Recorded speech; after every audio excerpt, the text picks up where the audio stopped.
చిరకాలము నాతో ఉంటానని క్షణమైనా వీడిపోలేదని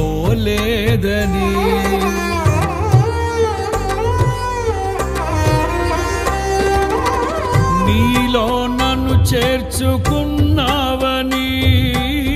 తండ్రితో ఏకమై ఉన్నామని ఆనందగానము నే పాడనా ఆనందగానము నే పాడనా ఏదైనా నాకున్న సంతోషము నీతోనే కలిగున్న అనుబంధమే